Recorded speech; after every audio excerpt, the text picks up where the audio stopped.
Ilara didn't remember running. One moment she was staring into the impossible, shifting eyes of the statue, the next she was slamming the heavy oak door of the gatehouse behind her, sliding the deadbolt home with trembling fingers. She pressed her back against the wood, sliding down until she hit the floor. Her heart was hammering against her ribs, a frantic hummingbird rhythm that mocked the slow, heavy thud she had felt beneath the stone. "It wasn't real," she whispered to the empty room. "It was the light, the shadows, exhaustion." She said the words over and over like a mantra, trying to force the logic of the modern world back into place. Stone does not bleed heat. Granite does not have a pulse. Statues do not look at you. But as the adrenaline faded, leaving her cold and shaking, the memory refused to be dismissed. She hadn't just seen it, she had felt it. That warmth was not a trick of the light.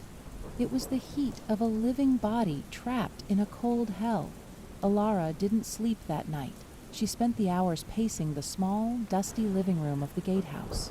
It was a time capsule of a building, filled with furniture that smelled of beeswax and neglect. To distract herself from the image of the Grey Lord's face, she began to rummage through the shelves built into the wall. Most were filled with rotting agricultural almanacs, but tucked away on the bottom shelf, wrapped in oilcloth, was a thick, leather-bound ledger.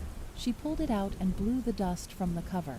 Blackwood Estate Groundskeeper's Log, 1894. She took it to the kitchen table, lighting a kerosene lamp as the storm outside began to rattle the window panes. She flipped through the yellowed pages. It was mundane at first: records of crop yields, the price of feed, the pruning of roses. But as she turned toward the end of the year, the handwriting changed. It became jagged, rushed.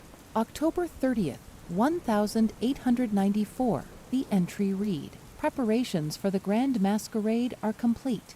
Lord Calum insists on the new fountain being the centerpiece. He is proud. Too proud, perhaps." Ilara ran her finger over the name. Lord Calum. So that was him. The Grey Lord. She turned the page. November 1st, 1894. The entry was short. The ink was blotched, as if the writer's hand had been shaking violently. The silence. God help us, the silence. The music stopped at midnight, but no one went home. I went to the garden at dawn to clear the glasses. They were all there, the guests, the musicians, Lord Calum, still standing, still dancing. But they are not flesh. The garden has taken them. I am leaving. I am leaving now. The rest of the book was blank. Ilara closed the ledger, the heavy thump echoing in the silent kitchen. She looked out the window toward the main house, hidden by the darkness and the rain. It wasn't just a statue. It was a graveyard. When the sun rose, it brought a deceptive cheerfulness. The storm had passed, leaving the sky a washed-out, innocent blue. Ilara stood on the porch, holding a mug of coffee that did little to warm her hands. She should leave. She should pack her tools, drive back to the city, and send a refund to the anonymous lawyer who hired her. But she didn't. She couldn't. She found herself walking back up the gravel drive, her boots splashing in puddles. The fear from the night before had transmuted into something else, a deep, magnetic pull. She needed to see him again. She needed to know if she was crazy, or if she was the first person in 100 years to notice the truth. The garden was bright and still. The statues of the dancers looked less menacing in the daylight, just sad figures trapped in an eternal waltz. Ilara walked straight to the fountain. He was there, of course. Lord Calum. He looked exactly as he had yesterday, hand outstretched, expression full of silent desperation. His eyes were fixed on the middle distance, not on her. Had she imagined the movement? "I know your name now," she said softly. The wind rustled the trees, but the statue remained still. Ilara climbed into the fountain. She didn't wear gloves this time. She told herself she had work to finish. There were still patches of moss on his coat, but as she reached up, she wasn't cleaning. She was comforting. She rested her hand on his stone arm. It was cold today. The warmth was gone. Calum, she tested the word. It felt heavy on her tongue.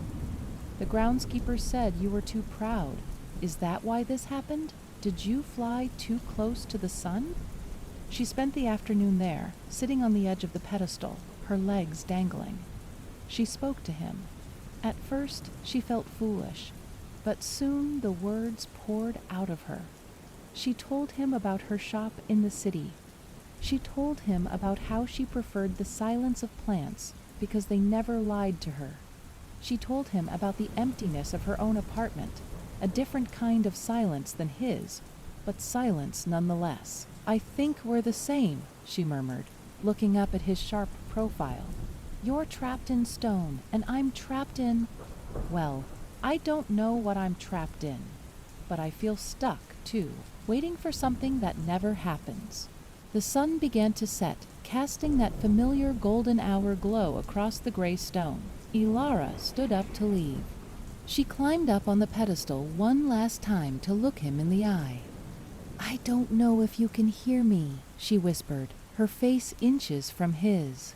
I don't know if I'm losing my mind, but if you are in there, I'm not leaving. I'll come back every day until I figure this out. You aren't alone anymore. She waited. There was no heartbeat today, no warmth, no movement of the eyes. Alara sighed, a sound of defeat escaping her lips. She turned away, gathering her tools. Goodbye, Calum. She stepped down into the dry leaves. Plip! The sound was tiny. The sound of a single drop of water hitting a dry leaf. Ilara paused. It hadn't rained since last night. The trees were dry. Plip! She turned around slowly. She looked up at the statue's face. He hadn't moved.